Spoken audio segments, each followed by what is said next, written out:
Bonjour à tous, soyez les bienvenus dans ce nouveau numéro de Cap Amérique. Au programme cette semaine, l'impasse toujours au Venezuela. Le bras de fer se poursuit entre Juan Guaido et Nicolás Maduro. On reviendra sur le rôle clé de l'armée dans cette crise. On ira également aux États-Unis. Entouré de sa garde rapprochée au début de son mandat, Donald Trump fait aujourd'hui face au départ de ses plus proches collaborateurs. Ils s'en vont par choix ou par défaut. Et puis enfin, un peu de douceur à la fin de cette édition. On vous emmènera à Baltimore où l'orchestre symphonique de la ville accompagne les enfants issus des quartiers défavorisés. Déterminés à maintenir la pression, les soutiens de Juan Guaido appelaient à investir les rues de Caracas. Le président autoproclamé du Venezuela a lancé l'opération Liberté. Il assure avoir le soutien des généraux, mais le chef de l'État contesté, Nicolás Maduro, dément toute défection de soldats. Garante du maintien de l'ordre dans un pays, l'armée se veut traditionnellement neutre, mais elle peut aussi parfois basculer dans un camp ou dans l'autre. Juliette Lacharnay. Deux présidents et une armée au cœur d'une lutte pour le contrôle du Venezuela. Juan Guaido le sait, le soutien des forces militaires est essentiel pour faire tomber Nicolás Maduro. Leur loyauté au président vénézuélien est sans faille depuis 2013. Le président autoproclamé revendique cependant le soutien de certains soldats. Dans cette vidéo postée sur Twitter, il présente plusieurs hommes en uniforme postés derrière lui, des transfuges selon Juan Guaido de l'armée vénézuélienne.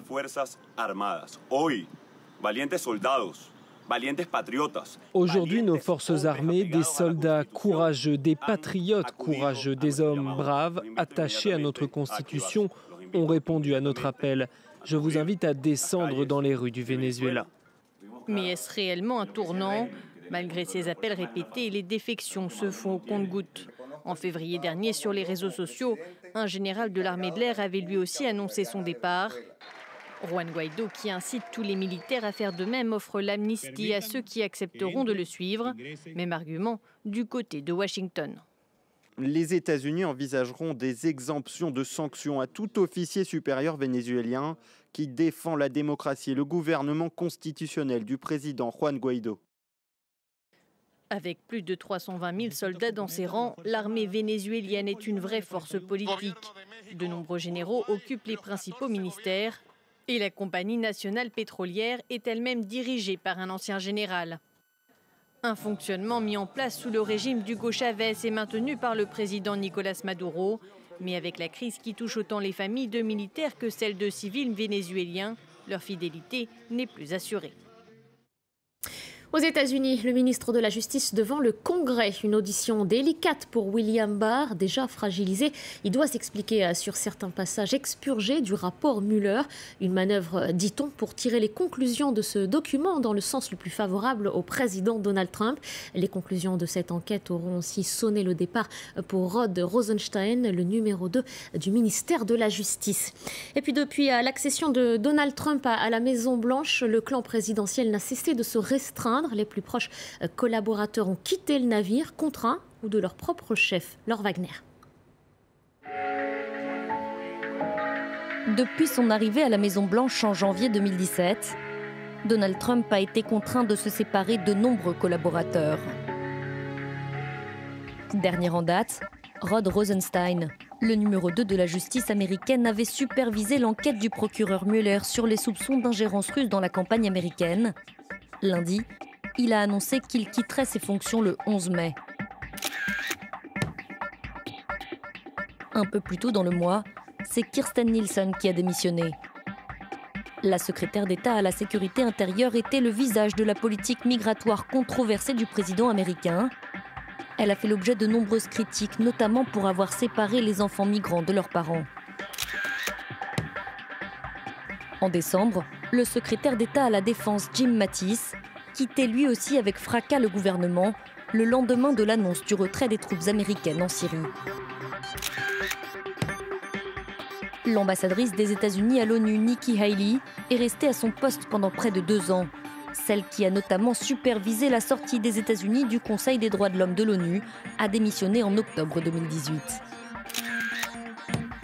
La première année de l'administration Trump à la Maison-Blanche avait été particulièrement agitée, avec le départ de Steve Bannon, l'ancien directeur de campagne de Donald Trump devenu conseiller spécial du président. d'Anthony Scaramucci, éphémère directeur de la communication de la Maison-Blanche, mais aussi celui du chef de cabinet Reince Priebus, du porte-parole de la Maison-Blanche Sean Spicer, de l'ancien directeur du FBI James Comey, renvoyé par le président américain alors qu'il travaillait sur l'enquête russe, et du conseiller à la sécurité nationale Mike Flynn, après avoir reconnu qu'il avait eu des contacts inappropriés avec des diplomates russes avant sa prise de fonction. Avec les départs programmés, un peu plus de 240 changements de poste ont eu lieu au sein de l'administration Trump en un peu plus de 2 ans, un record dans l'histoire américaine. Et puis dernière annonce en date en matière d'immigration. À défaut d'avoir son mur, Donald Trump veut désormais faire payer les demandeurs d'asile. Les dossiers doivent être examinés sous 180 jours maximum. Le Canada submergé par les eaux, des pluies torrentielles s'abattent sur le pays depuis plus de 2 semaines. La fonte des neiges participe aussi à ces importantes inondations. Face à cette situation exceptionnelle, mesure exceptionnelle, l'état d'urgence a été décrété dans les villes d'Ottawa et de Montréal. Noémie Roche nous en dit plus. D'habitude plutôt calme, ces chutes d'eau sont déchaînées. À Bracebridge, au bord du lac Muskoka, l'eau a atteint un niveau record. De sa maison à demi engloutie, cet habitant a pu sortir grâce à son canoë. À Sainte-Marthe-sur-le-Lac, à l'ouest de Montréal, la digue végétale qui protégeait la ville a cédé sous la pression des eaux. Des milliers d'habitants ont dû être évacués d'urgence. Ces riverains, eux aussi, ont dû quitter leur maison précipitamment. Le pont qui relie leur ville Gatineau à Ottawa menaçait d'être submergé. Bordée par 2 rivières, la ville située au nord de la capitale a été inondée pour la 2e fois en 2 ans. Les habitants accusent le coup. On croise les doigts, on ne sait pas ce qui va se passer. C'est si effrayant. De l'Ontario au Nouveau-Brunswick, en passant par le sud du Québec, tout l'est du Canada est touché par les inondations. La conséquence des fortes précipitations printanières et des températures élevées qui ont accéléré la fonte des neiges.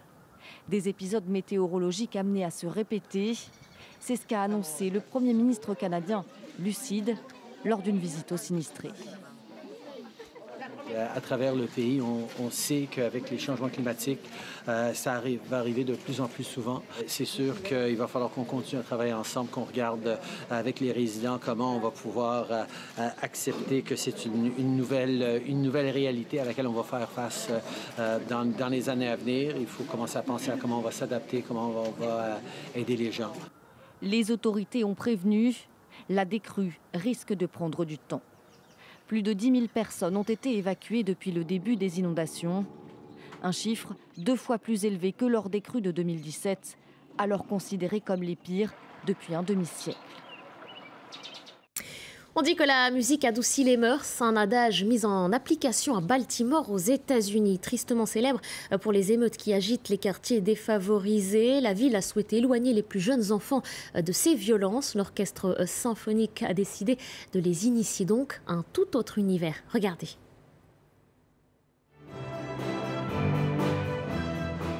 Dans un charivari de notes, une 60aine d'enfants jouent ce soir-là dans une école de l'ouest de Baltimore. Ces jeunes musiciens font partie d'Orchids, un programme qui veut insuffler le changement social en enseignant la musique. La musique est un langage universel que tout le monde peut parler. Et avec cette connexion, les enfants apprennent une discipline, une structure, la créativité, comment faire partie d'une équipe et collaborer. Inspiré d'un programme similaire au Venezuela, Orchids, créé il y a 11 ans, compte aujourd'hui 1300 petits musiciens de l'école primaire.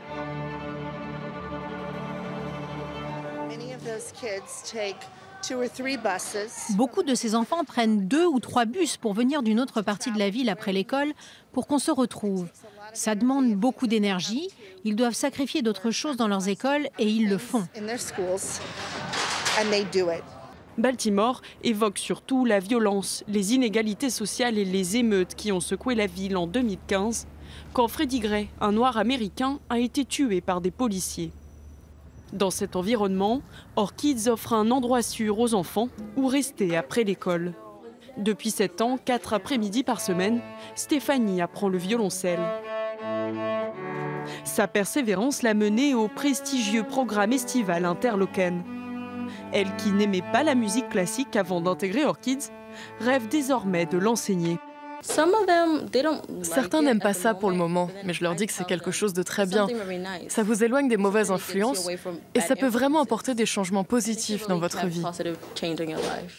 Orchids, c'est le projet de Marine Alsop. La chef d'orchestre de renommée mondiale pose ses valises à Baltimore en 2007, devenant la première femme à diriger un orchestre symphonique majeur aux États-Unis. Marine Alsop décide d'utiliser cette plateforme pour rendre la musique classique plus accessible et parrainer des enfants de Baltimore. Orchids est né. À travers des programmes comme Orchids, les enfants peuvent envisager un futur différent. Ils peuvent voyager, jouer, voir le monde d'une certaine manière. Ils sont sur scène, ils reçoivent une vision positive d'eux-mêmes pour ce qu'ils font. Le programme, financé par des dons privés, aimerait atteindre à terme 10 000 élèves, soit un élève sur 8 dans l'enseignement public de la ville. Orchids rêve de faire de Baltimore la ville de la musique plutôt que celle du crime. Et puis cette image à présent, une image dans le magazine spécialisé Sport Illustrated. Le mannequin voilé Halima Aden prend la pose en burkini sur une plage au Kenya. Un cliché inédit dans ce média. La rédaction consacrait justement ce numéro au maillot de bain.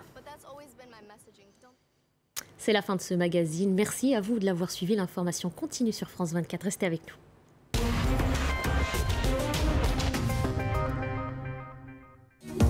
« 95% de ce que nous consommons vient du sol. Et aujourd'hui, un tiers de la couche superficielle est abîmée. À ce rythme-là, il ne nous resterait que 60 ans de récolte à venir. Alors, il va falloir trouver un moyen, et vite, pour remettre ce sol d'aplomb. Élémentaire, présenté par Marina Bertsch. À voir sur France 24 et france24.com. La météo avec Villa Verde, jardinerie, décoration et animalerie. Villa Verde, mon jardin d'idées.